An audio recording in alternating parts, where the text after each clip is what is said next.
Greetings, everyone. You know the best thing about having worked with Nathan Oakley? Knowing what a cack-minded simpleton he is.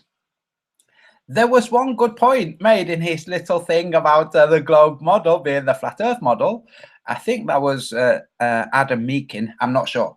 I think that's who was speaking. And that was to do with the distance from the center of the globe Earth. But he didn't quite get it. That was the only real valid point. I'm going to show you the other points and how not valid they are. And then we're going to move on. That was fantastic. Here, you want to see a model of the flat Earth? You see this ball? See this sphere? That's a model of the flat Earth. That's right. Can use it for all the flat Earth measurements. This sphere, that's flat. See, because like if you look very close, it's like flat. That's what globelings have been trying to tell you. That if you look close, it's flat. Because it's big. If this was the correct model of the flat Earth, then circumnavigation of Antarctica would be like ridiculously slow, like 7 miles an hour. Okay, Nathan Oakley, you silly boob. So I want to have a map of the flat Earth put on a t-shirt. I'm just going to send them this globe. I said, can you put this globe flat on a t-shirt? Yeah, just go ahead. Yeah, freaking retarded. So now I'm going to show you the problem with your freaking mindless. Look, when you're working with a bunch of people and they're all agreeing with you, okay, you're going to find that you're in an echo chamber or an echo chamber, and nobody's going to point out to you any errors. That's why if you're going to surround yourself with people, you should surround yourself with people that are going to challenge you and say, no, that's wrong. Okay, so look, what I'm going to do is I'm going to hold 2 pens together.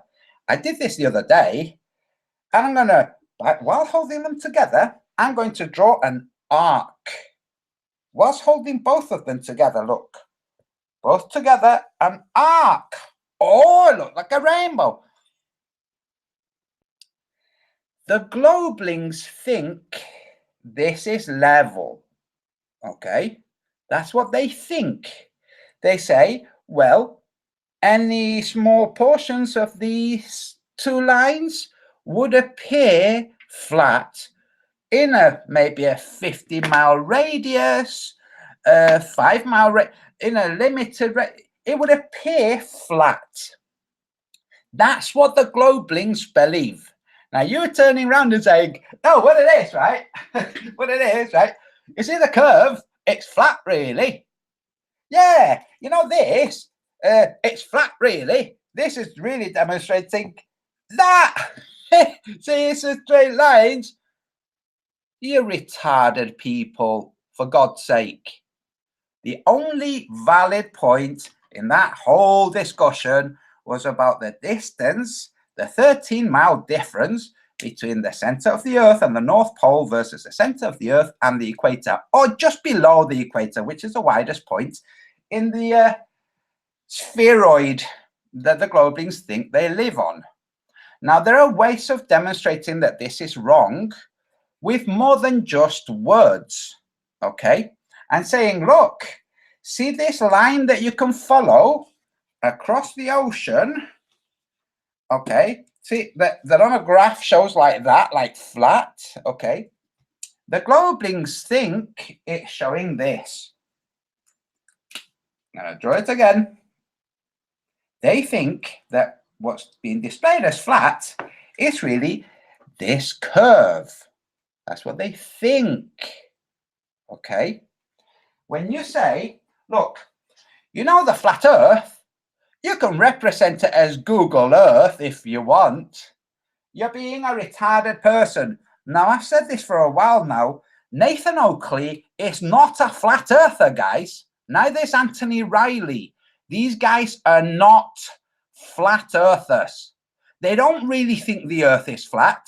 They might be bigger, might be still a sphere, but bigger. I don't know how things work. So maybe it's just bigger. They're not flat earthers.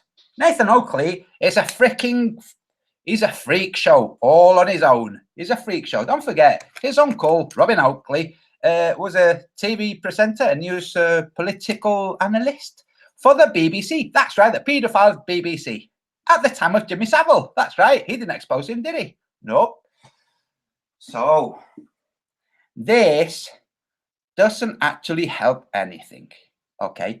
It only muddies the water by saying, the fragile flat earthers out there, oh yeah, don't need a model, just use Google Earth. It's like, look, there are problems with the representation of reality that we have right now. The problem is, there's this story that we're on a sphere. That's not really true.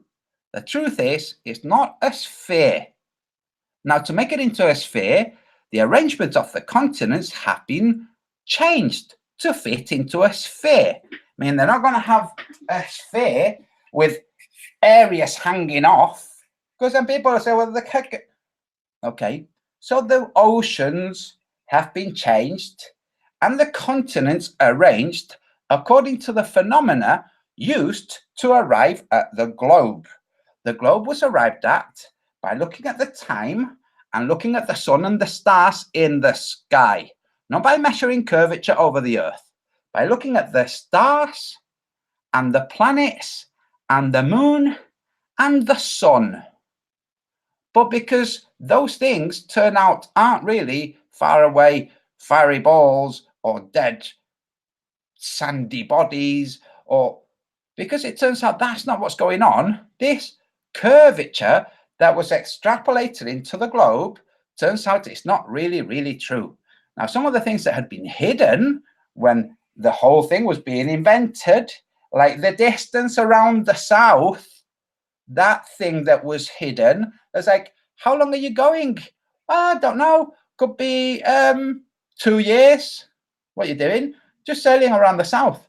The heck, 2 years? Took the Cutty Sark, 150 days to Australia and back. Like, dude, what the heck? So, you see, it's a bit of a nonsense. Now, people can say, oh, they just stopped and they went, oh, shanty, easy. Let's stop in Hawaii. Hey, we're your gods, and stuff like that. But when you have a flat earther saying, here's the model of the flat earth, if you can't see that he's taking you for a dope, and if you think that him getting all kerfuddled and hot under the collar and indignant is any sign of like sincerity, you're a retarded person. Anybody can play angry and livid and just end of their tether. Just anybody can play that. It's easy to play that. Oh, wait a minute. I mean, he's a shit actor, but didn't Nathan Oakley go to like drama school? Yes. What kind of things did they learn? And people like Nora No One, what kind of things did they learn? They learn things how to make a laugh appear sincere. You're like taking a long breath in. Make that kind of thing, you know, put the tone and clip your words to make it appear like you're all passionate and emphatic. They're taking the piss. And there are people that join them that don't realize that they're taking the piss. Okay. Anthony Riley, one of Nathan Oakley's best friends, bet £1,000 that there's an eclipse of the sun every month. That's right. Like, really? That's right. After that, that's when Nathan Oakley took him under his wing. Come on, I'll show you the ropes, son. It's pathetic. It's pathetic. And that's that done. Now, oh, looks like a Globling has made a comment. Oh, okay. Earth is seriously flat. Thank you very much. But don't make donations through the super chat. The super chat is only there for Globlings who want to propagandize or maybe make a question. It's not there for donations. I don't want donations. I'm doing it to dissuade Globlings. Thank you very much, but no, but don't, okay? Just please don't. Now, that's that. That's Nathan Oakley and his silliness. Like, poke in the eye, Nathan. Dim dim. You're a half-wit. You're a half-wit. Now, let me just, I just said that's that, but it's not really. This curve that this represents as, well, curve.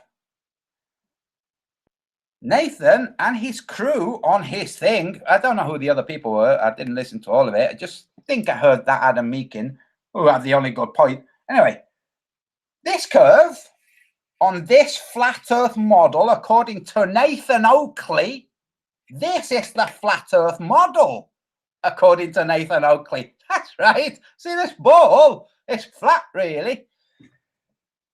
This ball has this thing called curvature on it. The Globlings think that the curvature on it can be displayed as a flat line if you want for small areas. It's just another way of representing things. That's where the trick is. The Globlings think, look, the fact that you can represent something as flatness doesn't remove from the possibility of that flatness being just an expression of very big curvature. Okay, that's it. That's what it is. Now Oakley's saying, you know, the flatness of the general flat Earth. Well, you can represent it as a sphere, you retarded. You can't. Now, moving on. That's the Nathan Oakley part. So those of you who are here for the bitch slapping of Nathan Oakley, and once sooner or later, I will cross paths with Nathan Oakley. It will be fantastic. It will. It will be fantastic. And another somewhere there, he's going, that's right, Nathan Oakley, you freaking clown shoe. Hey, what happened to your good friend Patrick Stay? Don't see much support going on anywhere. What happened with Globebusters? Don't see much support. Looks like confuse to multiply and divide and conquer. Oh dear, who was pointing that out all of the way along? Who? Me. Oh, and Matt Powerland was also pointing it out. Oh, and Jesse Sports also. Oh, and Dan Falconback also. Just pointing it out. We know the tactics. Just look for them. Now, see this number? This is moving on now, okay? To Sly Sparkane. That's right, because I know he'll be watching, because he just closed his hangout down when he realized that I had a hangout starting. Yes, that's right. Hi, Sly. How did your curvature or flatness or contour tracing experiment go? You know, with the pipes and the water and the measurements and the pegs and the drone and the cameras. How did that go, Sly Sparkane? Anyway, this. See? 0.001 watt. So very small number percent. That's the difference between observations at mean sea level and observations at 143 feet. 143 feet. You see, the radius of the Earth, as an average, the 20 odd million feet plus 143, minuscule difference. We're going to go over some of the stuff that Jenna Fredo's done.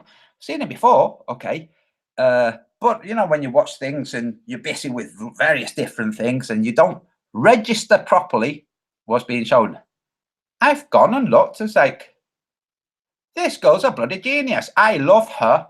Jenna Fredo, if you're watching, I love you. You're brilliant. So I'm going to show why she's brilliant.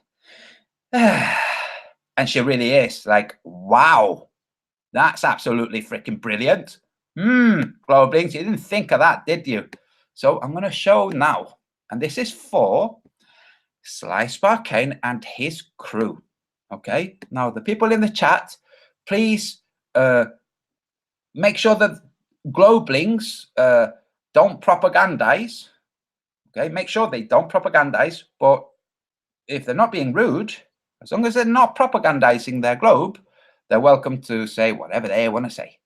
So I have some videos queued. Aye, the flat earth is a sphere. That's right. Nathan Oakley, flat earth is a sphere. What's a flat earth? It's a sphere, that's what. You can measure the distances between the continents on Google Earth and then just imagine that it's flat. Retarded. If it's correct and it's flat, it's something you'll be able to depict. We're talking physicality, not intangibility, okay? Like oceans and land, physical things. You'll be able to depict it because that's how the world of the 3D works. You can translate 3D into 2D. Did you hear? Like artists can translate the three-dimensional world into a two-dimensional depiction of that three-dimensional world. You understand?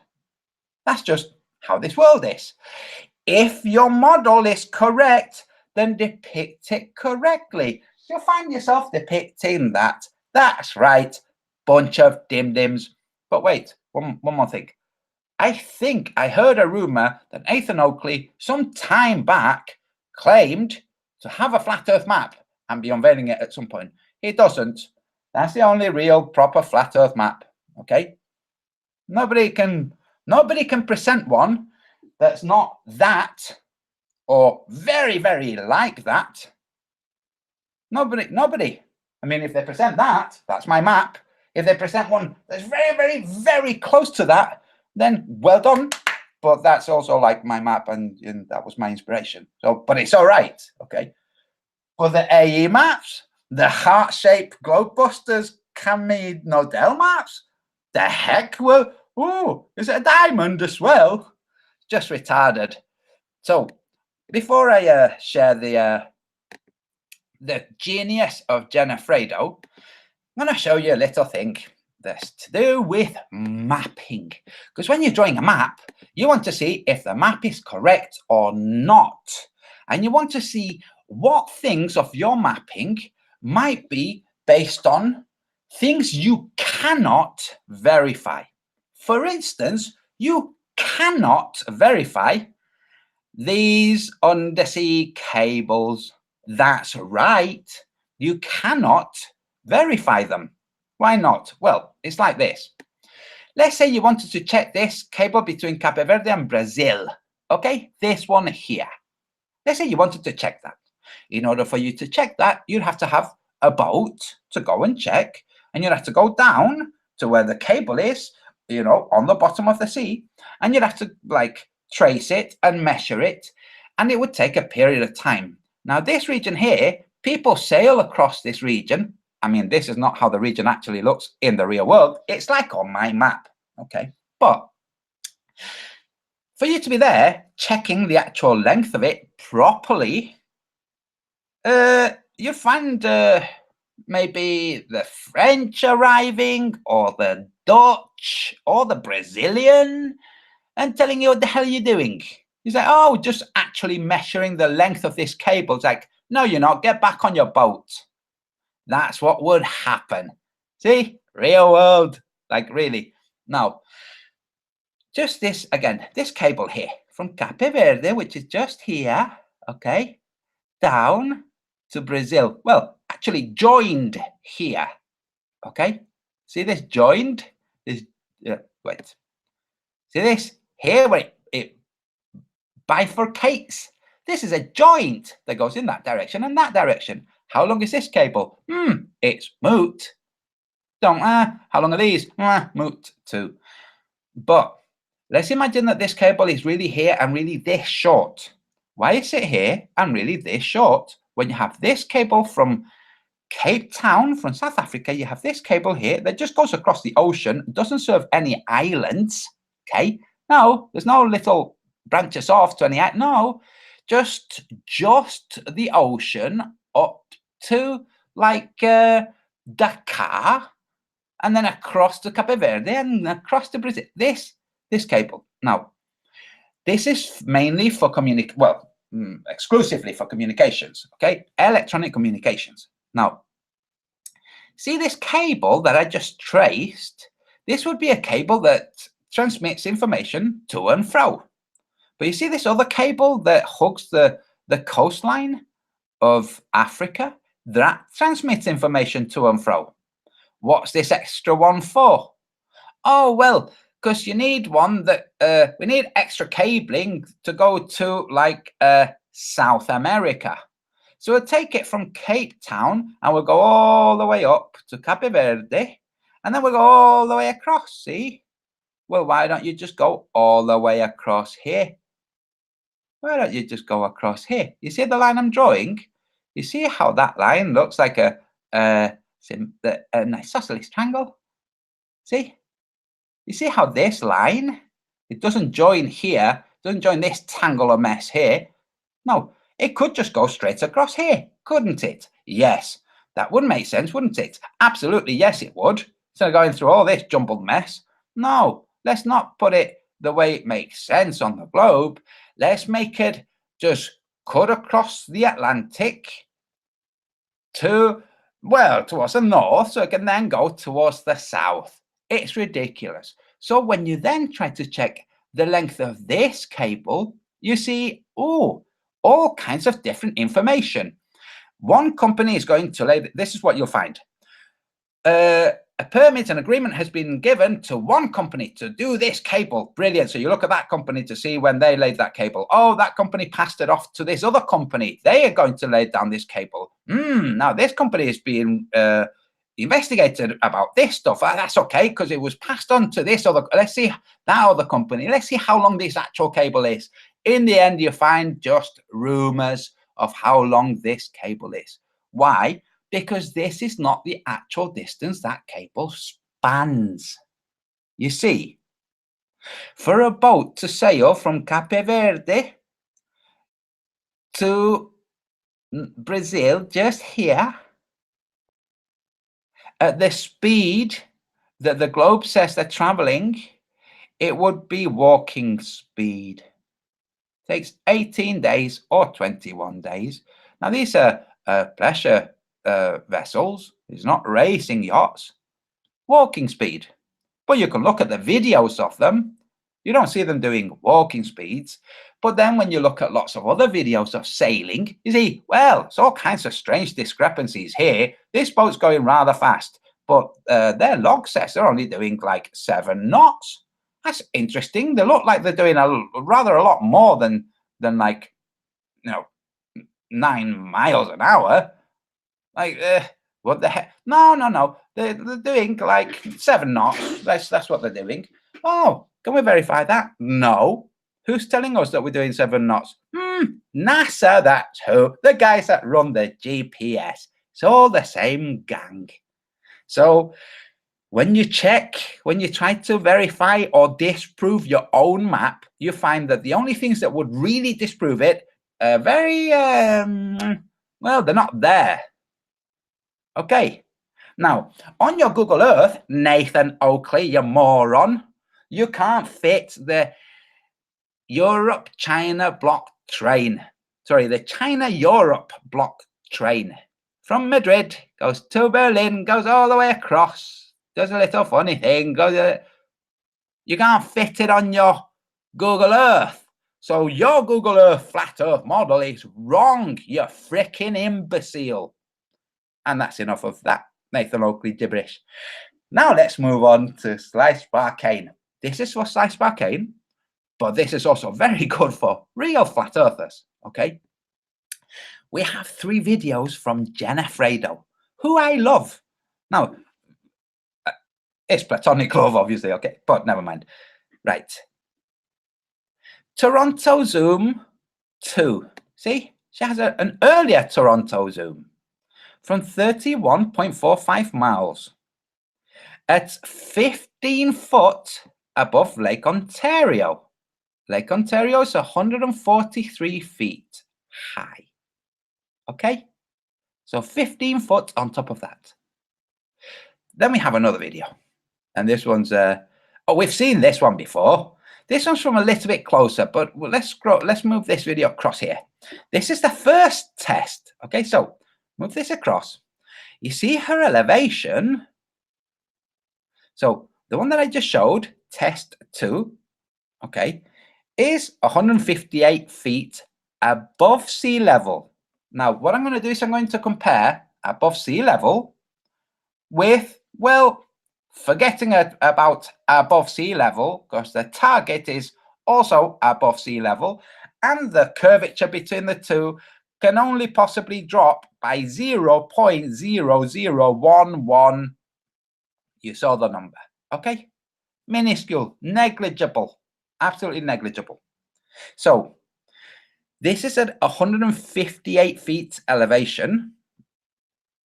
This one's at 279, sorry, which is 136 feet elevation. So that's above sea level, because this is telling you the height above sea level, see?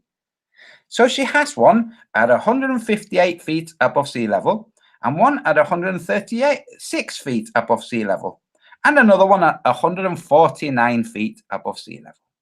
Okay? So an elevation that's lower than this one, and an elevation that's higher than this one, and then elevations that are higher than each other. So this one, this one is higher than this one. Okay? But still looking at the same city. Now, these two videos are looking from, well, 31.45 miles away. Okay, that's just a tiny bit more. The previous was 30.84, and these are 31.45. Okay, so just under a mile. Well, two-thirds of a mile. Okay, the difference. Now let's have a look. This is, I'm gonna expand. Remember, and then I'm going to look at the curvature calculators. This is specifically for Slice Barcane, and we'll do a comparison of both above sea level observations, you know, that magical La La Land, common core, common purpose mathematics way of looking at the world, and then the sensible way. Okay, let's play this one.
Notice how you don't see the dome.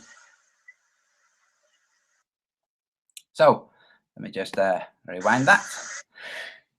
Just to reiterate, and in case I said it wrong, this is 279 feet above sea level.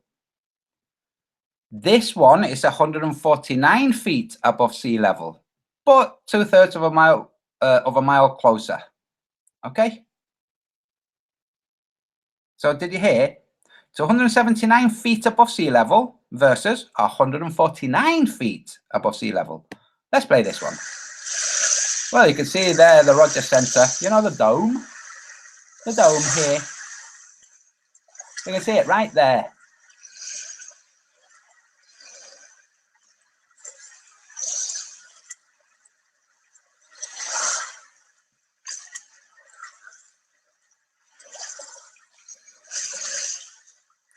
This is 149 feet above sea level, or 6 feet above the lake.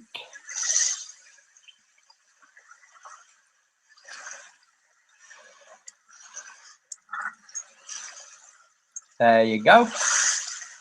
Right at Lakeshore. So, 6 feet above the lake, or 149 above sea level.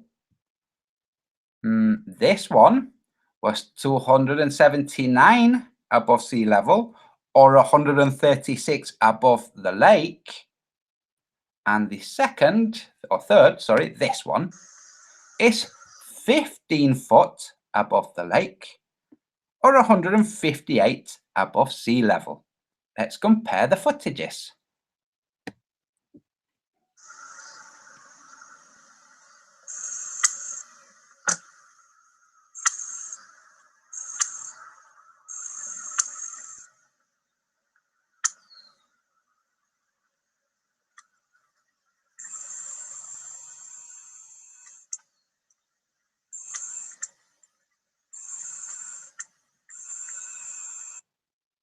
So you might note between, look, okay, this one, the elevation, okay, the elevation is 15 foot above the lake. That makes it 158 feet above sea level. The previous one was 279 above sea level. Can you see how the one that's closer to sea level, it's showing more of the city. Can you see? Compared to, well, this one.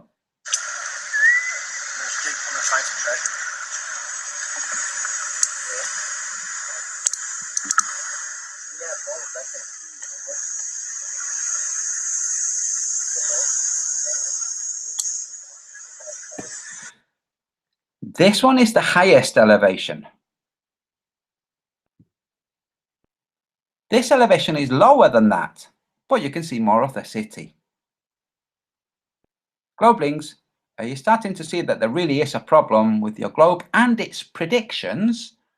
Because your globe is supposed to be able to predict how much is visible. That's why you have these globe Earth curvature calculators. But they seem to be wrong, and we're going to look at those more closely. And lastly, this one, which we've seen before.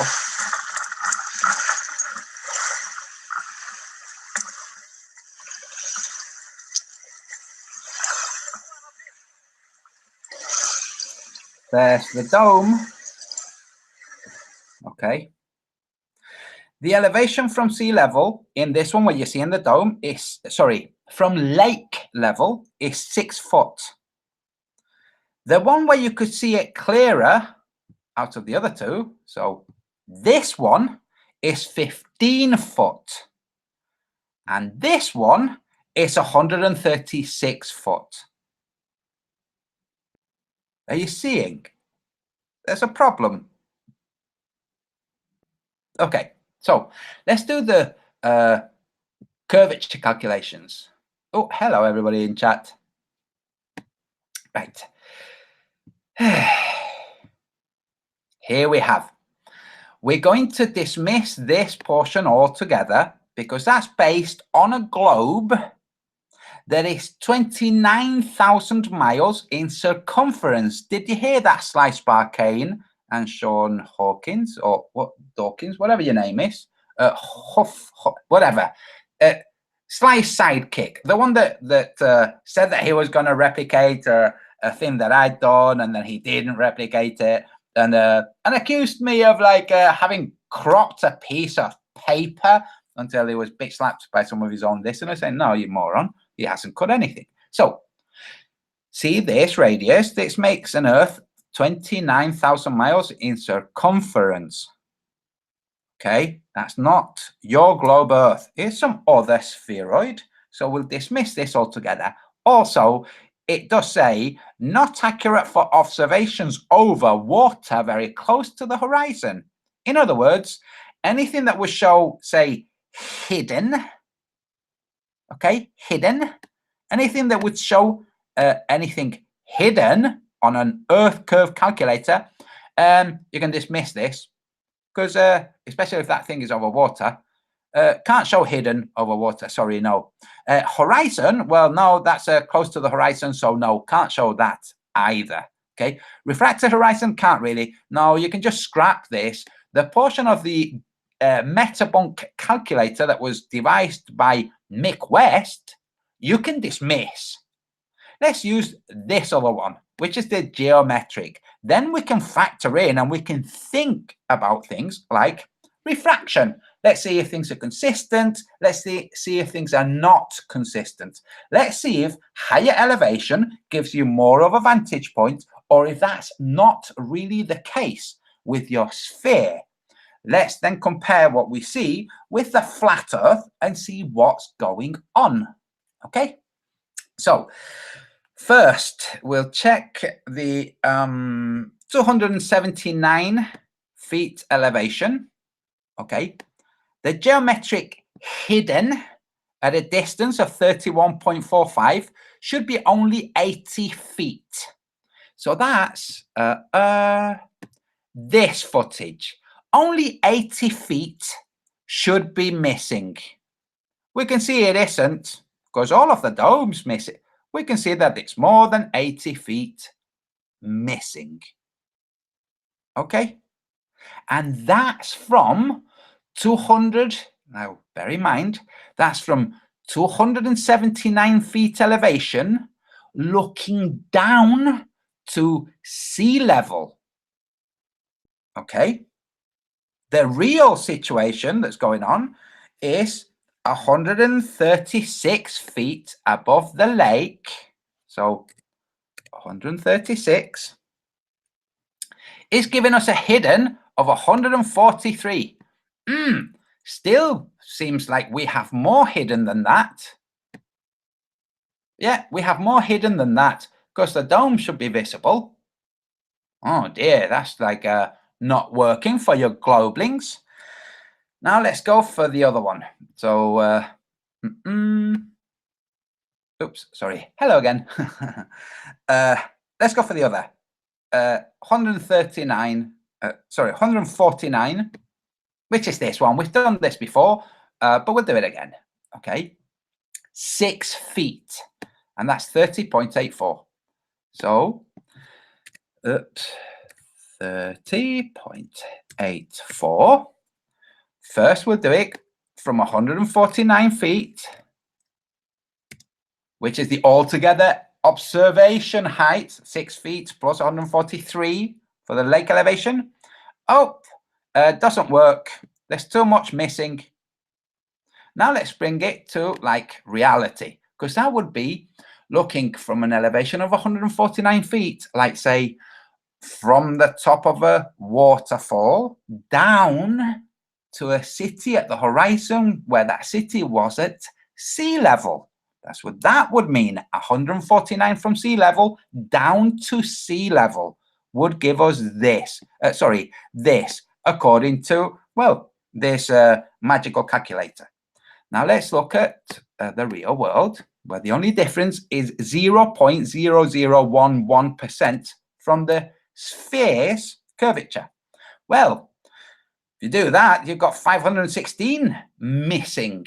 But where is it? Is it this one? Nope. Oh, hello, everyone.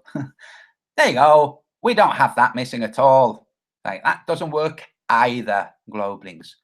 And then, was it this one? Last, 158. Yes. So, next, 158.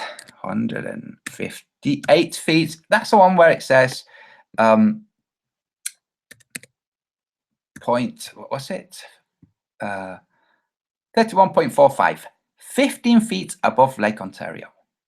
Okay, Lake Ontario's elevation is 143. So that's 158.45. Okay, 125 feet missing. Oh, sorry, I keep looking at this one because it's put it in bold. You know, the one that's just complete quackery? We should be looking at this one. 171 meters missing. Which one is it now? As we play it, we see, well, we should be able to see the dome, but we don't really see the dome. I mean, some people might argue that's the dome, a little bit of it, but we should be seeing more than that because the dome's 306 feet. See? So it doesn't work even when you make it the measurements be from a high elevation down to sea level, as if the city was at sea level, which it isn't. It's on the other shore of the lake. Now we'll make it from 15 feet. 15 feet. Let's see. Oh, 475. Well, now, believe it or not, it also doesn't work because, let's just see. Remember when I said maybe some might say that that's the dome? They will have said, yeah, that's the dome because well, now we can see a little bit of the dome, but we shouldn't. Do you see? Look, we shouldn't be seeing any of the dome because it's 475 feet drop between point A and point B, both following a line of 143 feet as a baseline, as a new baseline for the curvature, which is 0.0011 and 5 other numbers, 6 other numbers, percent flatter. You see, it doesn't work one way or the other. The globe really doesn't work. The mathematics for it, which is supposed to make predictions, doesn't work. It's like, oh my gosh, it really doesn't work. And Jenna Fredo is a genius because in case this didn't really go in, she's shown that the curvature calculators don't work whichever way you want to use them. If you want to say, here, oh, there's a number. Okay. If you want to say that what's happening is this, let's go with the 279. 279 elevation to city off in that direction. Curvature calculator, you should be able to see the city, but you can't see the city. You can only see the tops of the buildings. If that was this situation. With the other situation, which would be, well, that's 279, and so that's 243, and there, still wrong. Still, it doesn't work. Now, if you do the same thing with the other two observations, it doesn't work any of the ways. None of the ways. If you put forward for a PhD curvature modelers, as in calculators, to model the curvature of the Earth, if you put them forward as a mathematics PhD for a PhD in mathematics, it would fail. It would fail. You wouldn't get your PhD. They say, no, you have to be able to prove that what you're writing about is true, because that's what PhDs are. Okay, you can't just make stuff up and get a PhD. That's the real world, folks. So when clown shoes like Nathan Oakley say, this is a flat Earth, this ball is the flat Earth, it's like, you're a moron. And when people like Slice Barcade say, don't know what people are talking about, this curvature reversing. Oh yeah, forgot. I'm going to do some more screen sharing. I'll pick just one. Let's see here. Okay, so here we go again. Am I screen sharing? Yes. This is just for you, Slice Barcane. And I know that some of his friends, I think you're watching, aren't you, you silly boob? 30.84. Elevation, 149 feet. Remember, this elevation of 149 feet would be like I showed with the drawing that I just did of a wedge. Okay, so that would be somebody at 149 feet whose baseline is 149 feet below them, following the curvature of the Earth at mean sea level to the target city. The target city, the base is 24 feet above the water. The water itself is at 143 feet elevation. You see, the number that you get here, it doesn't match the real world. Like it doesn't match the real world. We can see the Rogers Center. But according to this, we shouldn't really see the Rogers Center. Now, when we bring this down to the 6 feet above the water, now you have 6 feet above the water, then you have water that you think follows the curvature of the Earth. That's a lake. Then on the other shore, 24 foot off that water is the base of the next building of the Rogers Center. It's not the next building, it's a few buildings back, okay? That's a Rogers Center. But my Lord, look, that's the, oh, not that one. That's the hidden height. But we could quite plainly see it. The overall height of the Rogers Center is less than this, which means it would be hidden. Understand? Now, when you reverse it, this is what Cosmic Surfer was trying to explain to you. Okay? Was this, look. The Rogers Center, 306 feet. Wait, we'll watch the video. Was it 306 feet?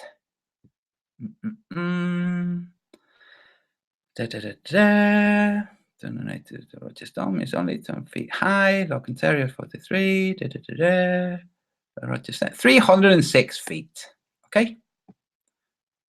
The height of the Rogers Center above the lake.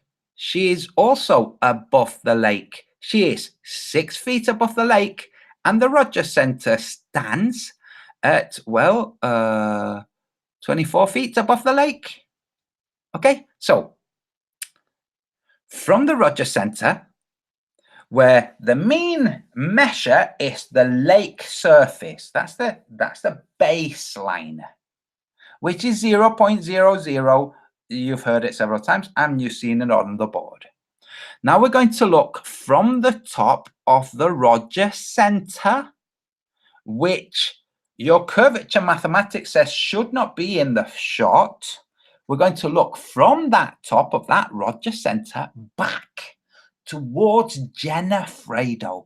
We're going to place a spotter there with a really good rifle, okay? And it's a rifle that shoots surprise confetti, okay? That person is lying down on the top of the Rogers Center, just there. That's 306 feet elevation at 30.84 miles. Okay, this is what reversing the equation means. 306 feet. Oh, look, can you see the geometric hidden here? That's Jenna's position. That's right. Now, you might want to convince yourself, oh, no, that's looking down to sea level, in which case your math really, really breaks down, and it looks like you don't quite understand geometry very well. You might have a dreamy grasp of it, you know, a bit like the movie Avatar has this dreamy grasp of reality, but it's just nonsense. That might be your association with geometry too. According to this, she should be 59 feet beyond the curvature. Okay? like 59 feet.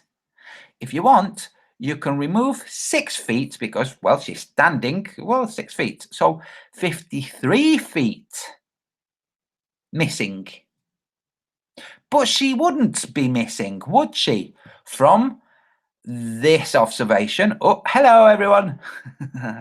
Right, I'm going to close these other two because they're like a little bit confusing. See, the spotter there, she's not missing from his point of view. Do you see? So when looking from her point of view to this point of view, this is below by several hundred feet. When looking from this point of view to her, she's missing by 53 feet or 59, depending how you choose to think about it. See how it really doesn't work? It doesn't, like, really work, does it? And now with the other videos that she's had them there for ages, and like I said, I saw them before, they're just like, now they just pop, pop, pop, they fit. So, wow. So Slice Barcane, knock yourself out. Try and snake coil your way out of this. Okay. We have given an elevation above the lake of 306 feet. The reason we've given that above the lake is because, oops, close this one too, is because, well, there's a bloody lake there. That's why. Now you might say, but the measurement is based on mean sea level. It doesn't matter. It's mathematics. Okay. If you extend that mean sea level by 143 feet to this elevation, you have increased the radius of the Earth by 143 feet. That's all. That's 0.0118999% less curvature. Understand? Do you understand, Slice Barcane? Okay, so that's it. That's as far as that goes. Now I'm going to look in the chat, and guys, just familiarize yourself with reversing the observation, and that's from the top of that building. Close. That's from the top of that building. Andy, the Divine Plane, has got observations down to the sea level, at a distance from his location. And when you measure from that sea level to his location, it's like, oh, he should be meters beyond. He should be tens of feet beyond the curvature. From that viewpoint, from the viewpoint of the keel as it cuts into the water of the Tirajana, he's like, oh, well, not really. It's right there. He is. Oh, wait. Sorry. I thought I stopped screen sharing. Stop. Stop. So, Nathan Oakley. Okay. I know that time's running out. You're trying to make as much as you can. You've had a good go of it. You know, you've given interviews to Vice and made flat earthers look like very strange, weird people that are a bit like delusional. You've done a really good job of that. But time's running out. Same with Steer and Sargent. It's like, it's running out, guys. Sorry, it's running out. And then sooner or later, more people will put further details to the flat Earth model that has been proposed by me. It's not like, that's it, and you can't include. No.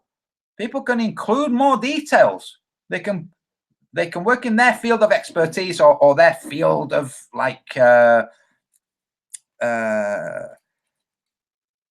what's that word? Vocation. Whatever it is that they are most dedicated to, they can contribute with that. But to say that this is the model of the flat Earth, which is what Oakley has just done, flat earthers, Oakley has just said that this sphere is the model of the flat Earth. He's not saying it because he doesn't have a flat Earth model to propose himself. He's saying it because all along he's been taking the piss. Now, there are other flat earthers that have been bandying around this idea that we don't live on a model, we don't need a model. Like, no, you do need a model. You need a model to be able to pass on to the generations that come after you so that you can contribute to this thing called knowledge. See how that works? Because all of you who say you don't really need models, it's like, well, okay, first of all, you're all living in a home that was modeled before it was built, wearing clothes that were modeled before they were made, using machine that was modeled before it was made. Everything around you was modeled before it was made. And for the religious of you, even life itself and human beings were modeled before they were made. Okay? In the mind of God. But for all the practical things, all of them modeled before they were made. So when you say you don't need models, it's like, no. I think what you mean is you can't contribute to a model. In which case, just shut the fuck up. Just zip it. Quiet. Just watch. And then later it might turn out there's something that you can contribute. But until then, just shh, quiet. Now I'm going to look in the chat. And I'm going to smoke my cigarette. The Divine Plane, there you are. Just mentioning you. And Harry Baird, there you are. Everyone in the chat, very nice to see you all. Now I'm looking for Globelings. That's people with, or new flat earthers, people without wrenches. See how that's worked. I'm looking. Right, so Jorgos Katsoulis, you should be on Globebusters, the Flat Earth podcast, and the Joe Rogan Experience. I'm not sure what the Flat Earth podcast is. I've been on Globebusters several times. Not interested. And the Joe Rogan Experience, not really interested. Although, if you think pragmatically, all of the conspiracy theorists out there, like Joe Rogan is completely sold out, completely sold out, like completely sold out. Where did you hear about, is it Danny Bravo? What's the name of the guy? The jiu-jitsu MMA guy. I'm going to look in the chat. Where did you hear of that guy from? I'm looking in the chat. One of you will remember.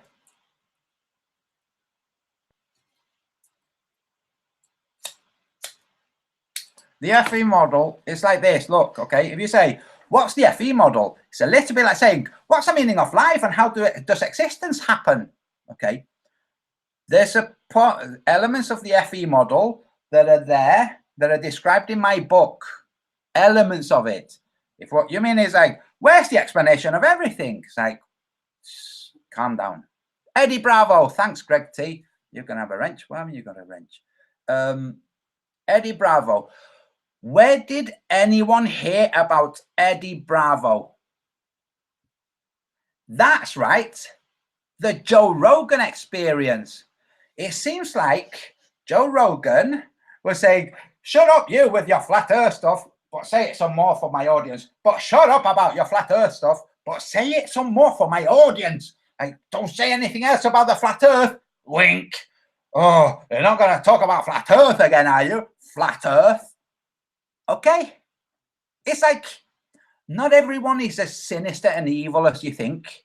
And the sinister and evil people that are real sinister and evil, some of you think are right on good fellas. Like, really? When somebody tries to point it out to you, like, don't believe that. It's like, oh, okay, so you're basing your evaluation of life and what's true and what's not on your beliefs? How about you see whether or not what's being said is true? Like, is there really a transgender dude? Is that what's going on? Is Oakley really a scumbag globling playing the role of flat earther? Is Riley also just a scammy guy playing the role of flat earther? Are these guys there to make things look like really retarded? I'll give you another example. Recently, and I saw this on Globebusters, a bit of a debate about absolutes. There are no absolutes. Really? Yes. When does fire not burn? What? When does fire not burn? When does that happen? When does fire not burn? No, well, what happens is, if I point that way, I'm pointing left, but if you're looking at me and you point that way, you're pointing to your right. It's relativist. See? It's like, yes, yes, yes. When you point up and that person points up, which way does that person point up? Is it the same way as you? Is up the same for everyone? Is down the same for everyone? You see, just because it's movement in a direction doesn't mean that all movement in all directions is the same as any other movement in any other direction. Like, no. You see, if you let go of a ball, it falls in that direction. Don't let go of a ball and it falls in that direction. See, it falls in that.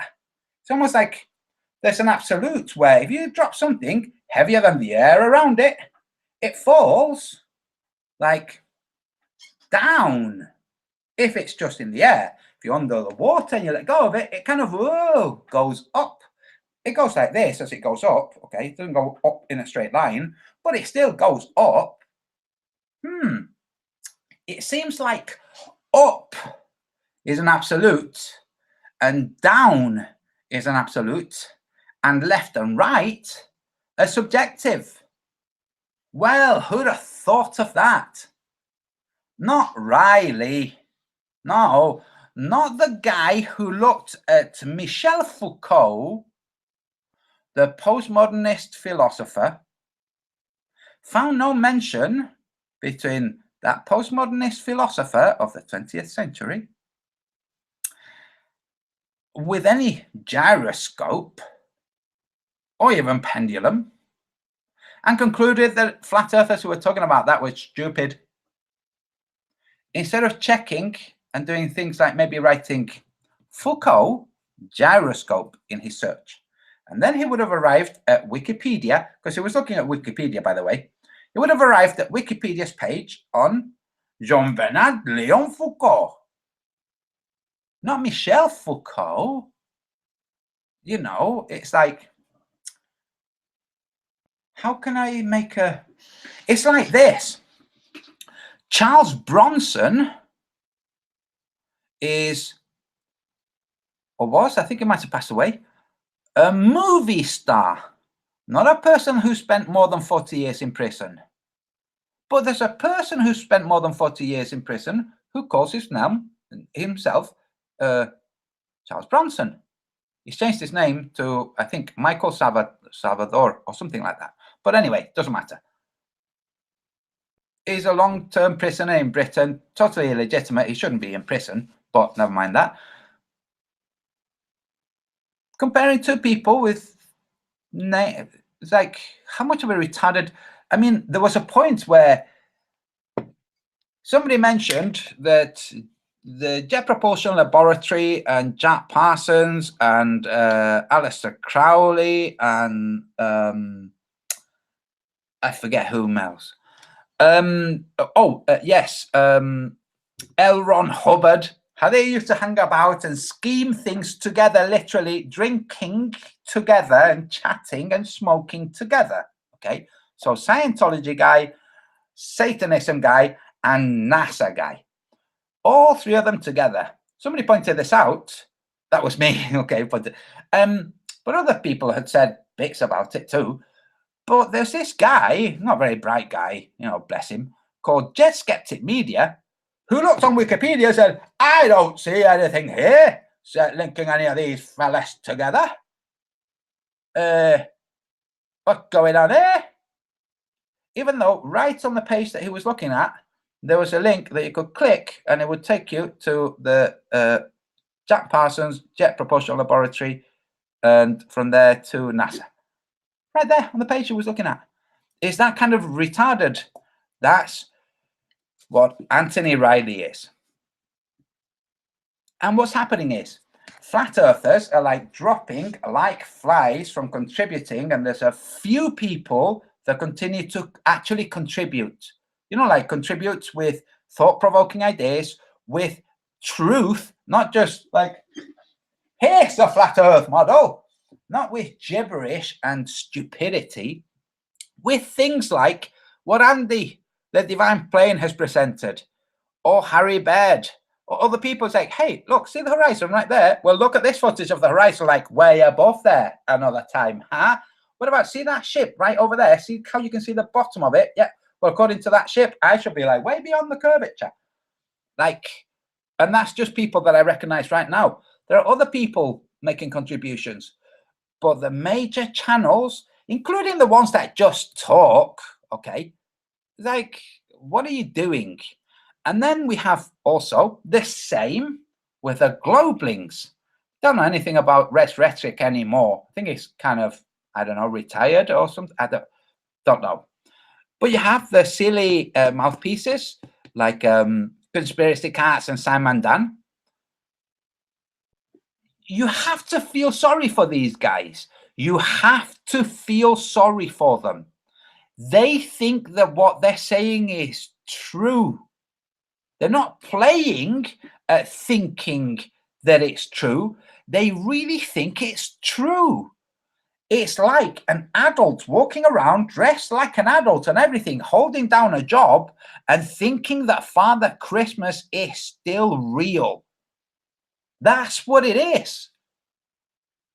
You have to feel sorry for those guys. Feeling anger and hatred because they're passing that nonsense on, it doesn't get anywhere.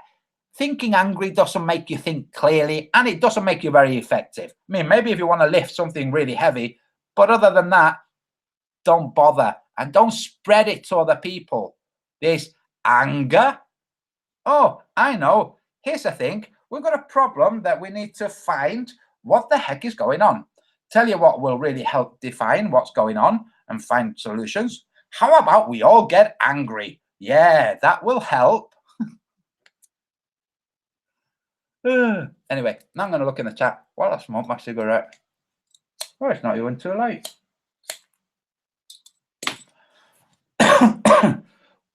What an embarrassment that thing was. That flat earth model Oakley thing is like, oh, that's gonna sting. That's not gonna go much longer. You're gonna have to think of a different name. It was very funny, like Gloat Busters. Well, Ball Busters. He's really funny. Like copying is really fun.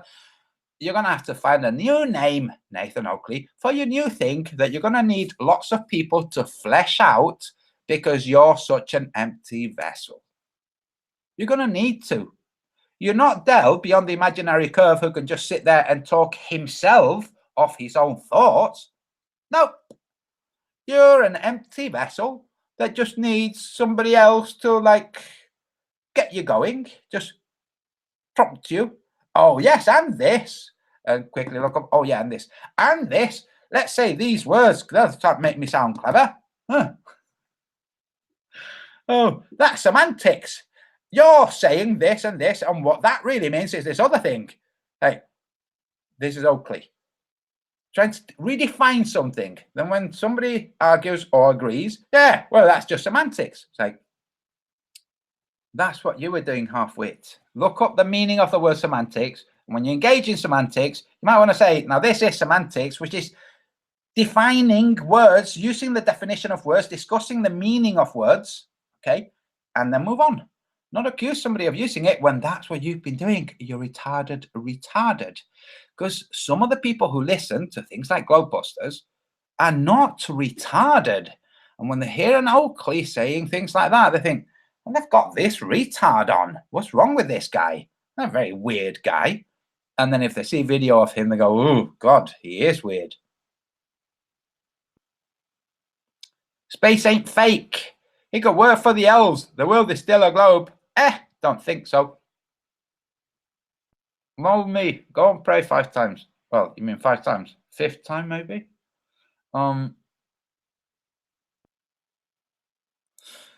Right, there's somebody there. Now, here's the thing. Space is not, I'm going to read this out. I don't know if grobbling or flat, but it's true. Space is not fake. Look up multi-channel networks. Get a clue. Nothing on YouTube is real. Like, okay, well, look. See what you're seeing right now on YouTube? I'm on YouTube. And guess what? I know that I'm real, and so's this cigarette. Okay?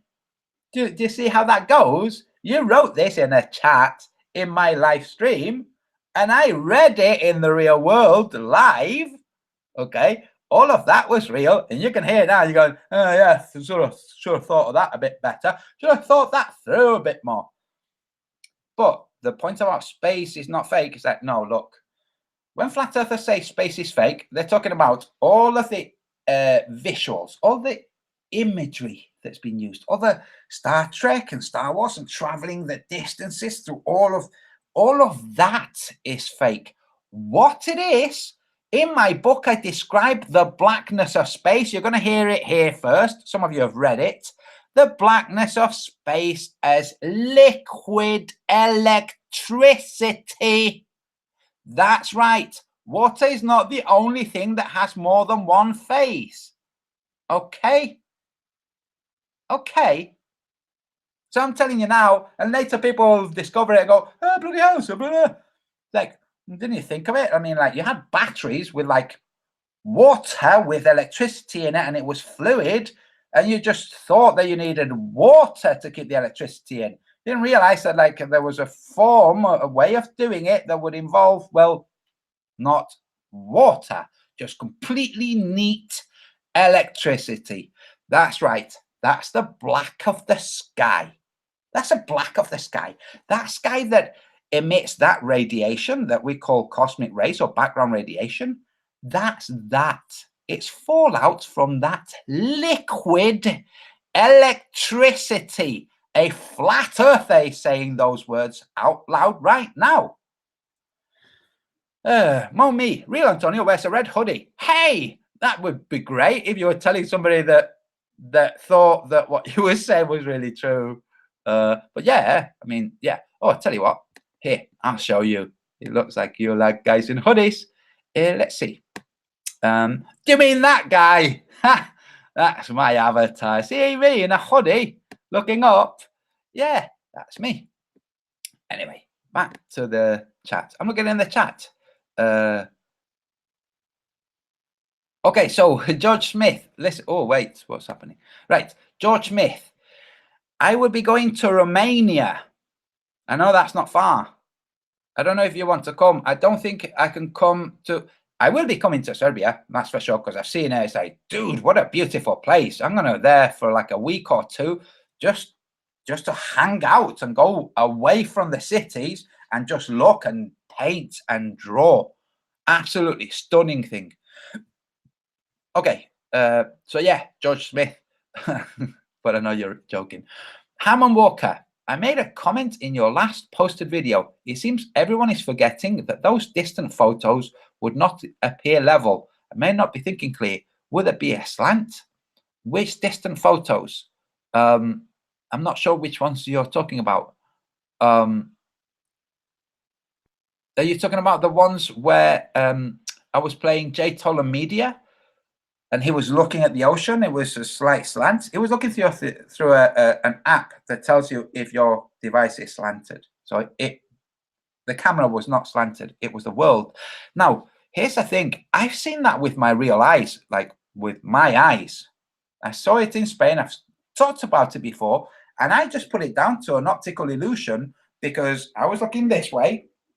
There's a restaurant here that we were at. There's rocks and there's a beach here, and there's little like a peninsula, a tiny little peninsula, just an outcrop that goes down to the sea. Okay, and I'm just walking, and this shape, I thought, wow, this is weird. It's like this shape, and then the ocean. It's almost like that shape was telling me that the ocean was slanting down. Like when I look that way and I look like this, and it's like, no, it's straight ahead of me. I didn't see any like out of level, but it's like, huh? Wow, this it feels like it's slanting down. Now that he's shown that, I'm thinking, if I had my thing, I bet you it would be just ever so slightly down. And that's what my brain picked up. Not just the optical illusion because of the configuration of the landscape, you know, causing a warping, but because of an actual warping. Yeah, anyway. Sandy123, Oakley's credibility was only on his way out. It's like, and I feel sad to say this, okay, because I hate to have contributed, but the most credibility Oakley had was when I was doing the mechanics of the fourth wall with him. It's like, that's a top level respectability and credibility that Oakley ever had. That's right. And I tell you what, he was not pleased when Globebusters asked me to join them like twice and not him. It was just, and eventually they invited him and he just sat there saying kind of nothing because he's boring. He's not a very intelligent guy. Anyway, that's by the way. Dave Hinkle, come on, Globies, put your money where your mouth is. That's right. We know that there are Globelings here. So put it in. Hey, Rod Jones writes, GM run by Jews. Guess what? Vatican run by Catholics. That's a problem, isn't it? The Vatican, with all those paedophile Catholic priests, that's run by Catholics, not Jews. Anyway.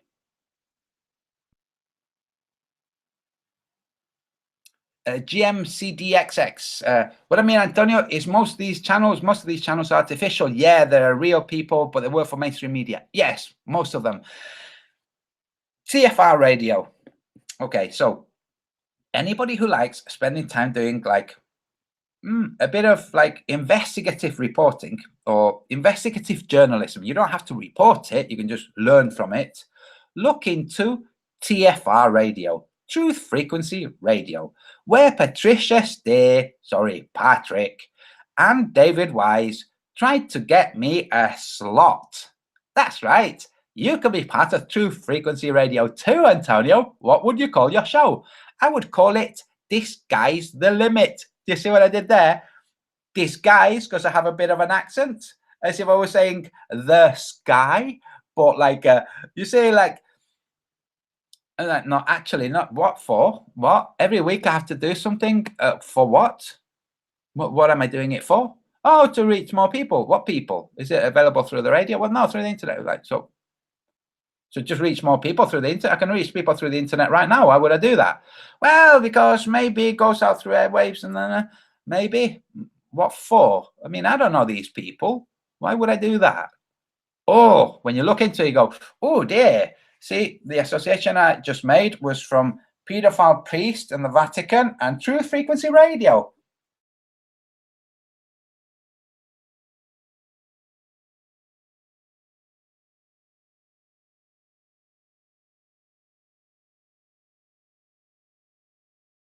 I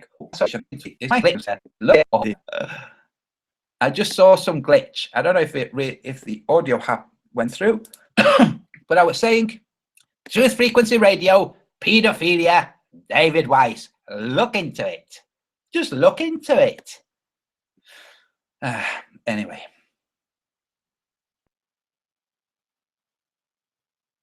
Jorgos, yes. Jorgos, sometimes when I'm saying something serious, Gary Wybanger, there you are. Dude, listen, you have a video on your channel somewhere. I'm pretty sure it's you. I'm trying to go to your thing. Right, wait a second. Right, there you go. Gary, were you doing Horizon Tube tests? If so, I spoke about you a couple of days ago, if that's you. I think it is. And I hope I said it properly. Why Benga? Wibenga?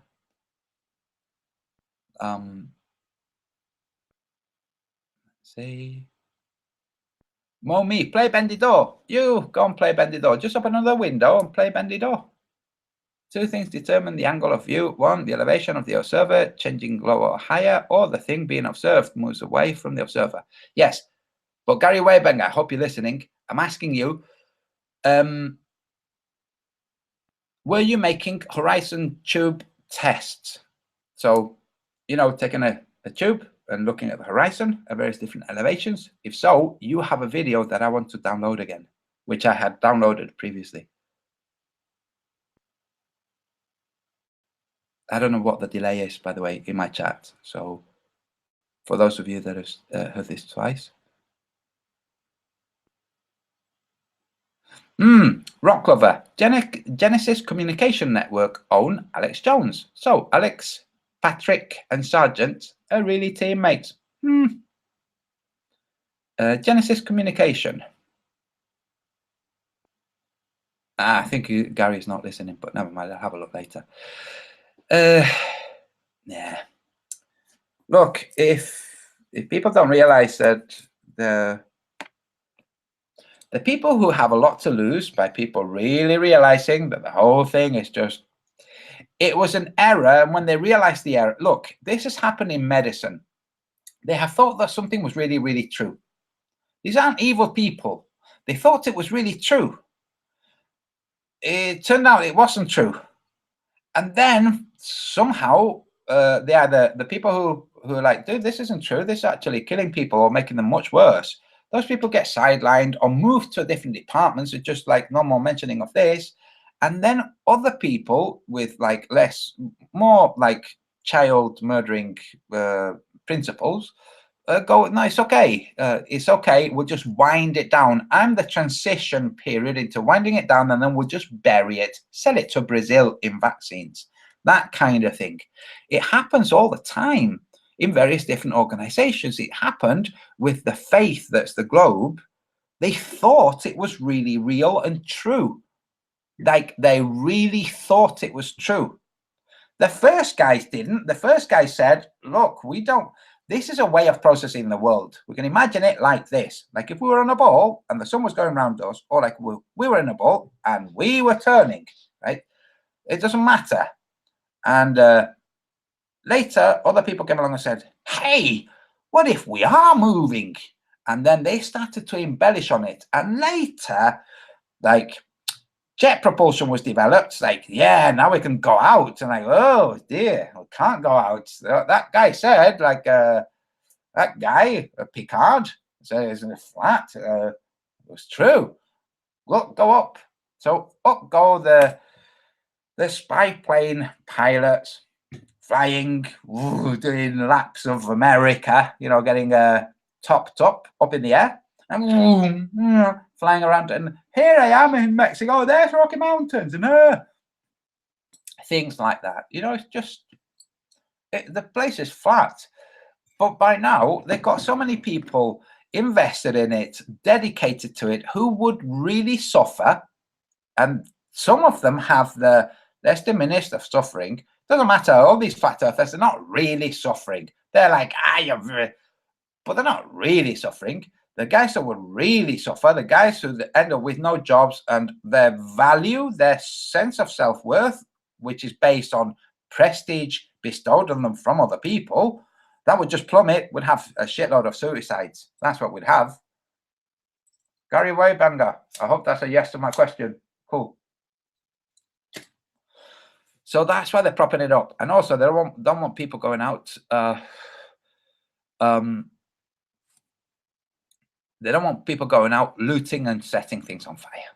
That's how it goes. And I'm not apologizing for them. I'm describing the likely motivations for not just coming out and saying, hey guys, the earth is flat. Earth is flat, space fake. All of these guys that we paraded as geniuses, all crackpots. They couldn't tell, couldn't even figure out that they could just check with a real gyroscope. They could make one, a really heavy one, and spin it, and then let's see.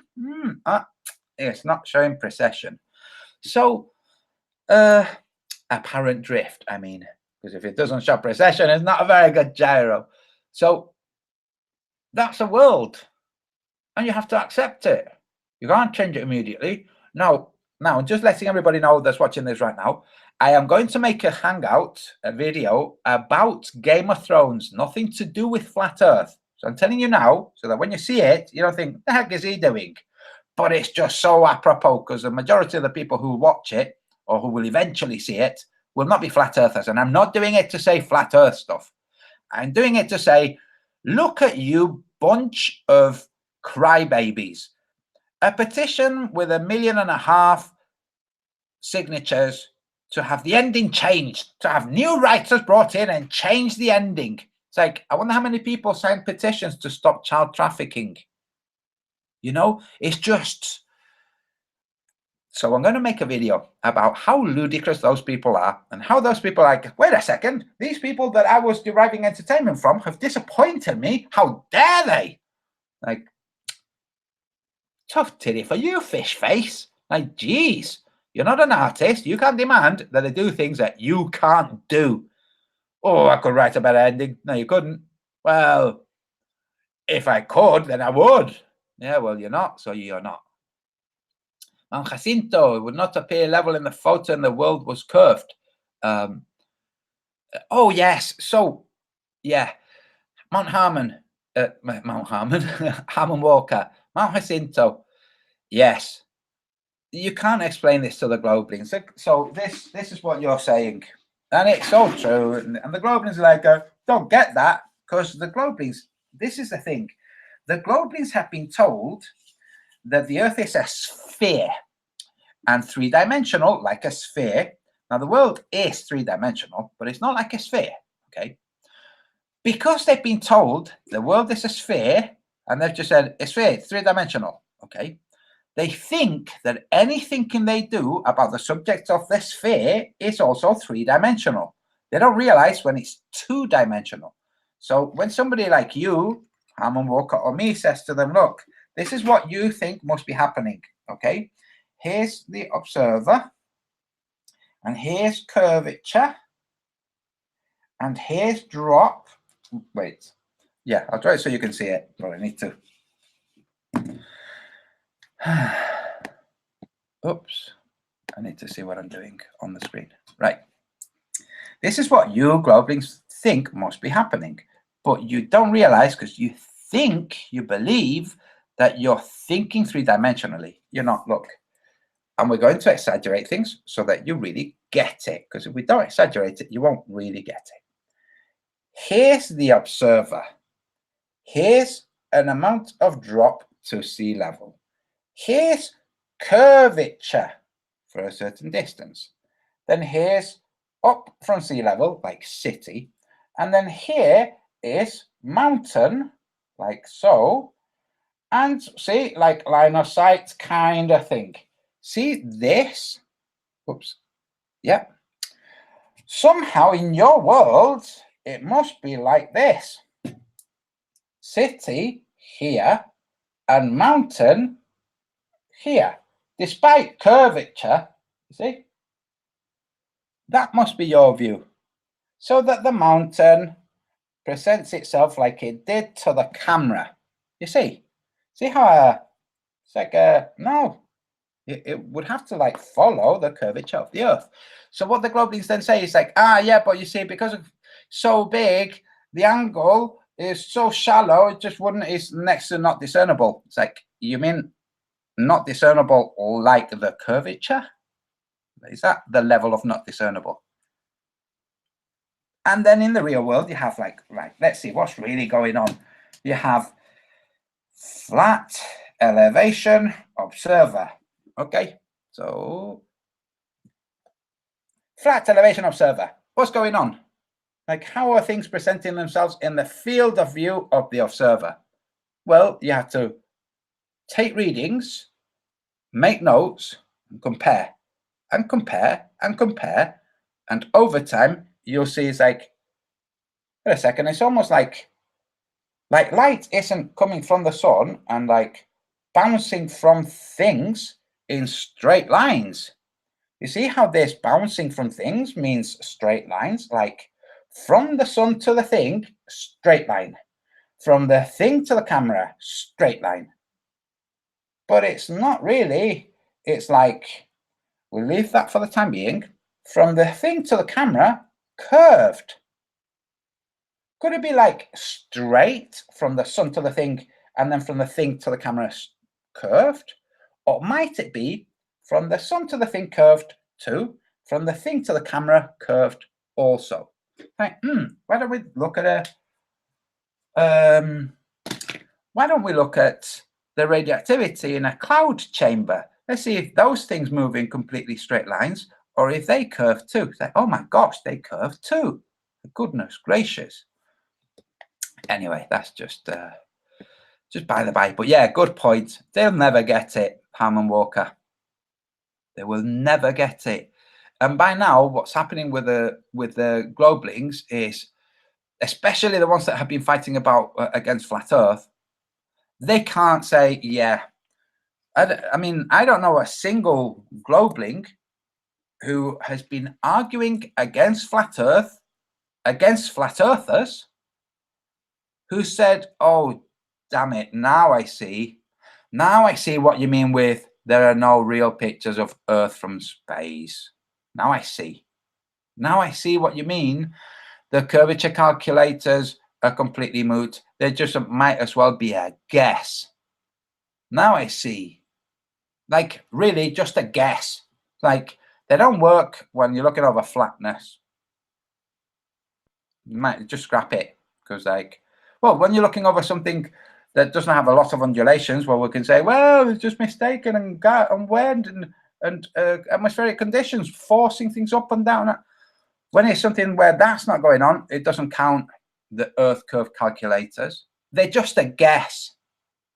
But look, if you look at the mathematics says this. So that's how it is in the real world. See? Now, see that thing? You can't see it, can you? No, it's beyond the curvature. See? Mathematics. Hey, wait a second. Let's look at the mathematics again. No. Mathematics says can't see it, and we can't see it, but look. Look through this. Can you see it? Yeah. Oh, but the mathematics says you can't. And that's what happens.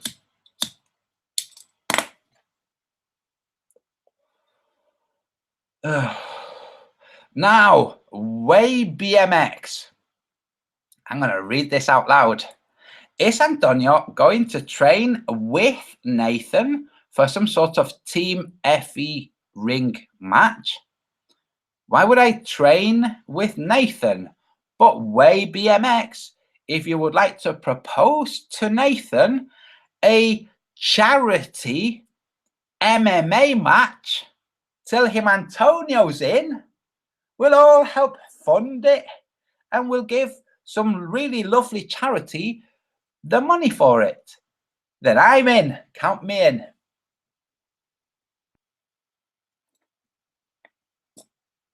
Oh, George Smith.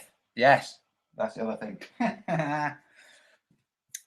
Good point. Good point. So all of this light bending and traveling with my diagram. It's like, okay, surface, observer, and a thing. And the theory is source of light, cascades, boom, boom, boom, boom, boom, boom. And then from here, cascades, boom, boom, boom, boom, boom, boom, boom, boom, boom. But not really, okay? Like, this is cascading in all directions. And this is cascading in all directions, including a portion of it inwardly, okay? Really, a little bit of it inwardly. Cascading in all directions, radiating out like a big spiky thing, like a porcupine, just all directions, and some just happen to fall at us. That's how it goes. It's like, wait a second. There's this thing called the observer effect, okay? We are magnetic beings, electromagnetic beings. This what's actually happening, I'm going to say it right now, and then people go, oh, that's a good idea. I think I'll use that as if I'd thought of it. This is what's going on. Observer, object, energizing system, the sky, represents this nexus, this holographic, this holoprismatic nexus we call the sun. This thing energizes the sky, filaments that are too thin to separate, to see the distinction between them apart from certain times. These things energize objects, but those objects are not perceived when there's no mind that's magnetic enough to pull the information to it.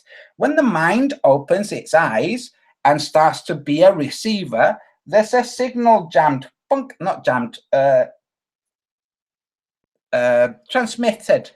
Now, when this observer goes up to here and carries on looking at this, it has pulled up this thing. So when the globulins think, oh no, it's just radiating out in all directions uselessly. Like, no, it isn't. You haven't got a clue what light is. This is what's really going on. And there are ways of establishing that this is true. The observer does influence the thing. So when light is received, and light, like I said, is filaments. It's filaments. These filaments have polarity. They're attracted to magnetic things. You think, oh no, because whenever I look, it's like, no, stop thinking silly, like a silliness. Okay. When the observer moves up, as long as there's this entanglement between the consciousness, this big physics question mark, an entanglement between the consciousness and the perception, which is part of the consciousness, and the object with the energized filaments of light, and this consciousness moves up whilst looking, the filament moves up too, because it's like a thread. And you take the thread, you go, hey, and now I move, and now move, because that's how the world works. And you have to explain it in this kind of mocking way, because the physicists who watch these shows, they can't understand this. They have this, can't be true, must be stupid, must be not true. Like things like, you can't have over unity. You can't have a perpetual motion device. It's like, well, you know that several of them have been made, like demonstrably. I'm going to show you one right now. I was watching it before. I'm going to watch it all the way through. I don't think I'll get a copyright strike. But I'll show you now. Just give me a second. I will find it. And it's so good. And I found it by accident whilst looking for something else to help people understand that sailboats travel faster than the wind that's propelling them, not just some of them. And it doesn't take a genius to understand this because, well, see the flag at the top of the mast? See how the sails are billowing out that way and the ship is moving that way, but the flag at the top of the mast is flapping that way. It means, well, the whole thing is moving faster than the air. Can you see? And then there are actual sailors who explain the physics of it. It's like, yeah, it's definitely possible to sail faster than the wind, but the majority of the people don't know. You know, like, no, not true, can't be. Bees can't even fly.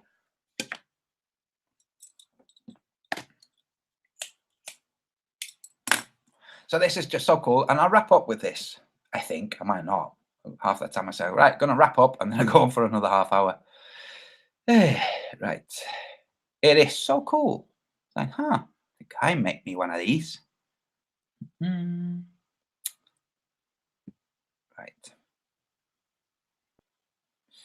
It is really good. I'm going to paste a link to it in the description. Because just so, like, oh, this is nice.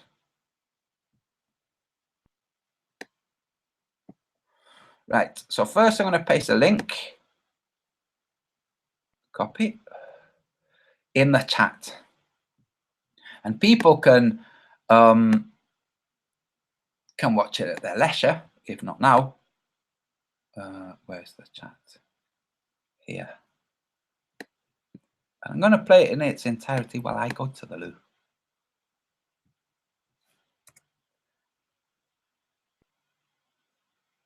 there's this thing. Okay, so I don't like religions. I think all of them are psychosis. But the people who are religious, they sense a somethingness. That's the somethingness that I think is completely true. That's that same somethingness. The rest of it, gibberish. Just you don't need the rest of it, because I've got the somethingness without the gibberish. See? So you could have the somethingness without the gibberish too. When you work with this somethingness, it presents things to you. You would like to find something, here it is. And then when you look at the silly gibberishness, in it, it says, hey, if you want something, just ask for it. And then it makes people like me go, oh, hold on, that's very clever, because that's kind of how it works. That's very clever. But yeah. Anyway, so I'm going to show it now. Then I'm going to go for a pee. Right. Volume. Yes. And that's what happens.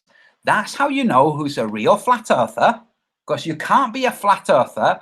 You cannot be a real flat earther and not understand this somethingness that some people refer to as God.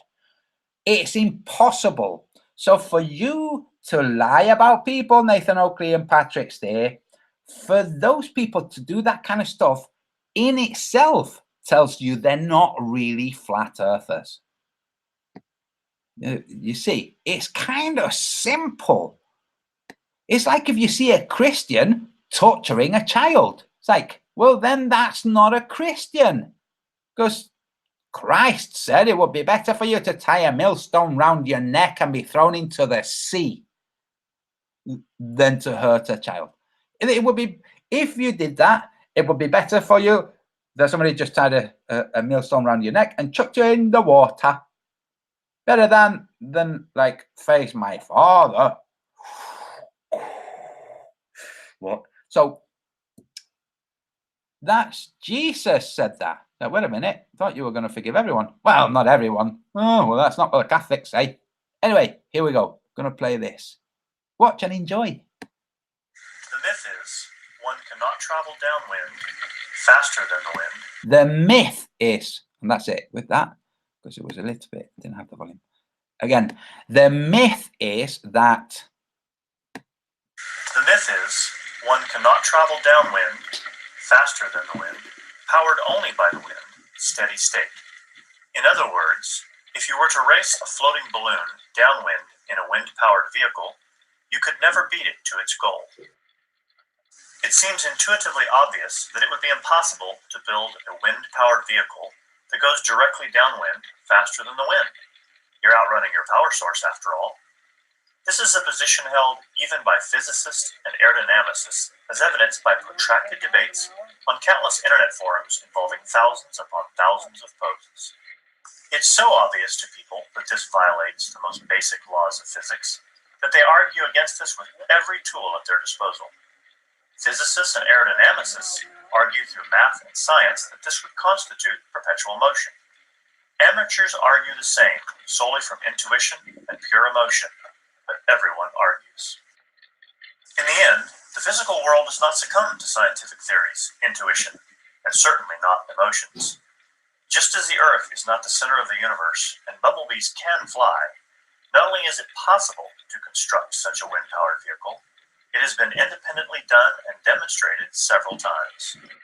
Oh. I had the brake on again. Give it a push. This is a video posted on YouTube demonstrating a vehicle made by Jack Goodman. He built this device to resolve a debate among his friends in the sailing community. This video... Sorry, 1 second. Let me make sure I have the best setting. Yeah, sorry. ...has been debated online ad nauseum. Here's a sample of internet comments regarding this vehicle. It's an obvious hoax. You will notice there's no shot looking down the road. If they did, you would see the vehicle towing it. The time has come for the quacks who posted this to fess up and admit it's a fake. This joke has gone on long enough. Well, that's clearly a fraud. Nice try, though. 10 miles per hour in a 7-mile-per-hour wind? You sir are perpetrating a hoax, and I have no recourse but to shout out loud, liar, liar, pants on fire. Those who claim that the cart will continue to accelerate faster than the wind are truly arguing for perpetual motion. Man, do I want in on the shares of this device? It'll solve all our energy problems. Not. I'm going 10 miles an hour. Wind's about 6 to 7. Watching this video and reading the comments on YouTube and many other internet forums inspired us to build our own cart so we could answer the critics' accusations through a series of videos of our own. Among other things, Jack was accused of running the cart downhill, powering it with a hidden battery, relying on gusts, towing with a string, even weaving the cart back and forth to gain momentum like a skater. In order to respond to these accusations, we realized that our experiments would need to be done under more controlled conditions. Based on the equivalency of inertial frames of reference, we know that the cart on a moving roadway in still air is exactly the same as a cart on a still roadway with a tailwind. For obvious reasons, we decided on a treadmill in an enclosed room.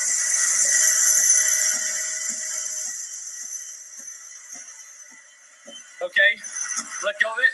Our first cart was fashioned after the cart in Jack's video. After significant tweaking, we achieved marginal success, demonstrated by the fact that the cart could slowly advance on a level treadmill. Amazingly enough, this marginal success inspired one of our greatest online critics to build a cart of his own design. To his surprise and our delight, his design was astonishingly effective and exceptionally simple. In the long-standing tradition of science, we shamelessly stole his design and improved it further. It's a very simple device, no tricks, no special power to it or anything. A simple right-angle gear drive from the wheels to the propeller. A bearing in the back to support the propeller. Very light, very easy, and a prop shaft you can come down.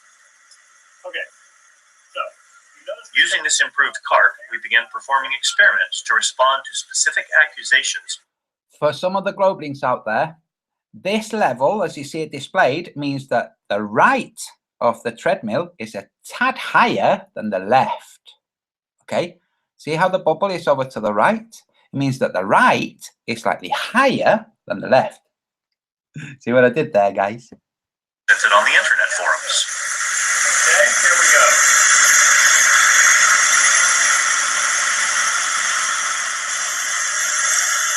And treadmill, still tough to keep it on the treadmill sometimes. There's no steering on it.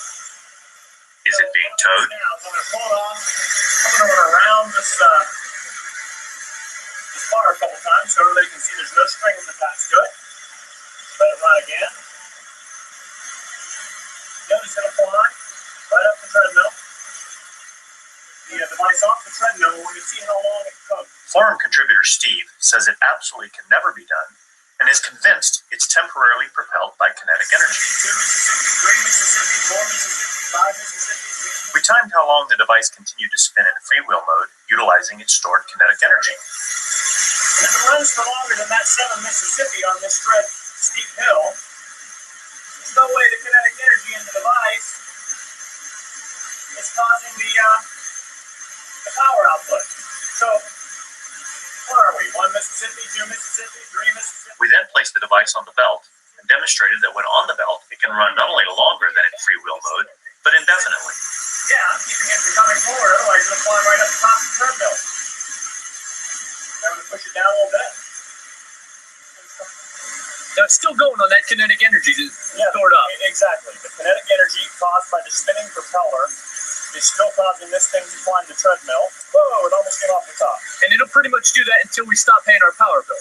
Exactly. We can do this a lot longer than Steve can tell us it can't be done. Let's put it that way. Good enough? Critics claim that Jack's vehicle would have had to have been going downhill. We demonstrated that our cart could climb a home treadmill at its steepest setting. Climb the hill. Okay, April 13th. Wind light and variable, about 5-6 knots. Give it a shot.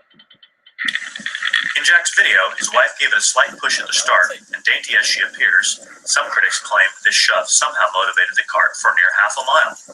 We demonstrated that the cart self-starts with a tailwind. Not since playing on a treadmill has there been a physics brain teaser so emotionally charged. This problem clearly demands the creativity and scientific rigor only the Mythbusters can offer. Imagine Adam and Jamie aboard 2 full-size vehicles of differing designs, racing against each other and against a balloon drifting freely downwind across the tarmac at Alameda. Unless Adam and Jamie accept this challenge and bust this myth. Sorry, I'm taking that off. because of the music.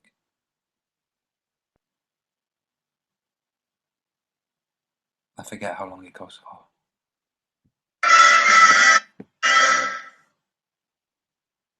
Right, so there you go. Faster than the wind. And that's well, you just saw it. Now, if you look for ships sailing faster than the wind, you'll find lots. And not all of them, you know, super speedy catamarans.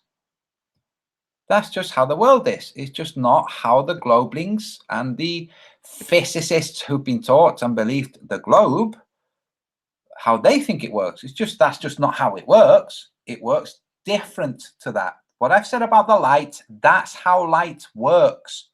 It's not a joke. That is how light works.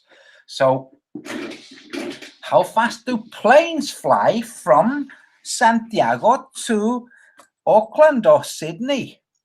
How fast do they fly? Well, standard physics says, well, we don't really care what standard physics says. We have just seen something that breaks the rules of standard physics. For those of you who don't really understand that, that thing that you just saw, like literally is impossible according to standard physics. According to reality, what's happened is standard physics is wrong. That's it. There's no breaking of any laws. It's just, it's wrong. In the real world, that thing is not impossible. So how fast do planes fly from South America to Auckland or Sydney? How fast do they fly from Johannesburg to Perth? How fast? If we're going to listen to the standard physics says lots of things are impossible that turn out not to be, they're going to say it's impossible for them to go at this speed required to cover the distances on your map. It's like, you see this thing that I just showed? You know, that thing says the things that you think are impossible are wrong. That's right. Now, it's not going to be very long before flat earthers start getting really organized and setting up devices and measuring the distance between them. Say flat earthers on a coastline. Let me see. Let's say flat earthers between two places on the western coast of the US. Say Los Angeles and somewhere up north, like, I don't know, somewhere further north. I'm trying to think of where it would be, because for a plane to fly. So picture two flat earthers with two discs, okay, set, or two half discs set on a platform that's set with a camera recording, so they can record a plane going by. Okay, like here's the tracker, that's plane number blah blah. Okay, here it is. I'm 500 miles away from that guy. Let's see how long before that plane goes through that guy 500 miles away through his thing. Let's see how long it takes for that plane to cover those 500 miles. Now, the best thing is if that plane is flying over water, which means it's at a shallow angle from your point of view, not directly above you. It's at sorry, not a shallow angle, an acute angle. Fly in there across the sky, and you measure how long it takes to be between these two plates to cross here, timer, and to cross there, timer. How long did that take? Oh my gosh, that plane's going faster than possible, according to standard physics. And that's what's going to happen. That's what's going to happen. People are going to measure their actual sailing speeds, going, oh, no, these knots are false. They're wrong. They're not true. We'll use them because the rest of the framework is made to go with them, but they're false. It's not going to be long, guys. And that's what's going to happen. And over time, it's like, well, that thing about this model was confirmed. Oh, now that thing about this model was confirmed. And that's what's going to happen over time. Anyway, there you go.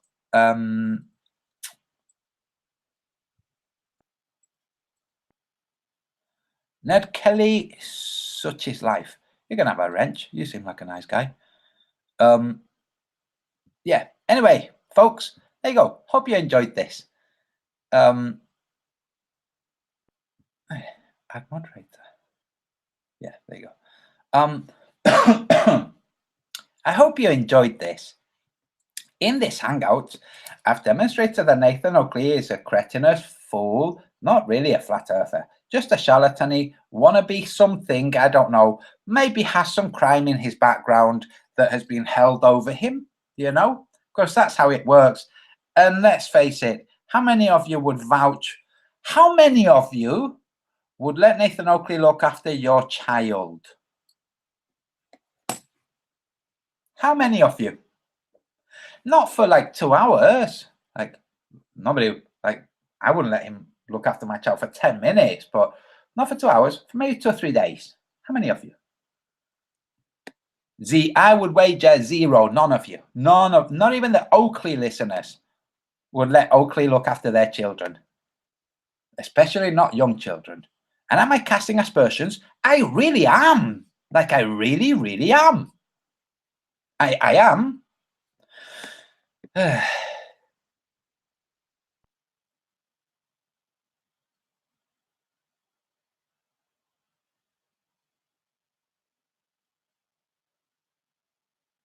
Anyway, there you go, guys. In this hangout, sorry, I just got sidetracked into reading the comments. In this hangout, I showed Oakley is just a clown shoe. Snipe Sparkane doesn't understand what Cosmic Surfer said in his chat that made him nervous, and he moved quickly on. Didn't check it live. I've demonstrated that you don't know, and if you check, because you're such a flat thinker, this is a funny thing. Flat thinkers, the guys who think flatly, are the globelings. It's the flat earthers that think more multidimensionally. Isn't that just one of those oxymorons? The flat thinkers are the globelings. Anyway, Snipe Sparkane, just a half-wit, you know, and his crew, just stupid people. And Oakley just, Jennifer, absolute genius. And then some other stuff. So there you go. I hope you enjoyed. We'll see you again. I will be making a hangout that's not Flat Earth related to address all the crybabies moaning about Game of Thrones. Those of you who don't watch Game of Thrones, you'll be like, what the heck? But those of you that do watch, you go, all right, okay. That's it. It's just like, I'm looking forward to doing it. I'm going to bitch slap them for their crybabiness. That's it. Right, that's it. Thank you very much, everybody. Now I'm going to go and read through the chat and see who I can take wrenches off or give wrenches to. Right, there you go. Thanks, everyone. Bye.